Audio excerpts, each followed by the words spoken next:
మా ఇంట్లో అయితే పూజ అయిపోయింది. ఇదే మా వినాయకుడి బొమ్మ. మనమైతే ఇప్పుడు ఇంట్లో పూజ అయిపోయిన తర్వాత ఇప్పుడు షాప్కి వెళ్ళి పూజ కంప్లీట్ చేసేద్దాం నీట్గా. మా వర్కర్స్ తోటి చేసిన తర్వాత గోడానికి వెళ్ళి అక్కడ కూడా పూజ స్టార్ట్ చేయాలి. ఇప్పుడు షాప్కి వెళ్ళిపోదాం. మా షాప్లో అయితే పూజ అయిపోయింది. మొత్తం మా పీవీసీ డోర్స్ నీట్గా మమ్మల్ని చూసుకోవాలి, మా ఫ్యామిలీ చూసుకోవాలి, బాగా ఉందా అనిపిస్తుంది.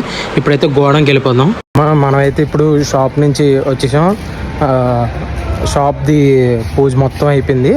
ఇప్పుడైతే నీట్గా గోడానికి వచ్చాం. గోడానికి వెళ్ళి నీట్గా పటాలు అన్నీ దేవుడు పూజలు అవన్నీ చేసి నీట్గా మన దీనికి వెళ్ళిపోతాం పందిరికి.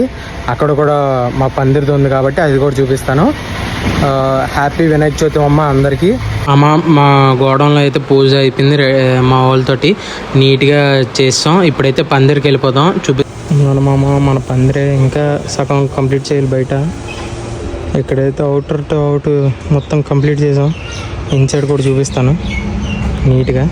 ఇది మన ఇంటీరియర్ డెకరేషన్. బయట లోపల కూడా ఇంకా డెకరేషన్ చేయాలంట మన వాళ్ళు. చేసిన తర్వాత కొన్ని క్లిప్పులు కూడా తర్వాత మళ్ళీ తెస్తాం.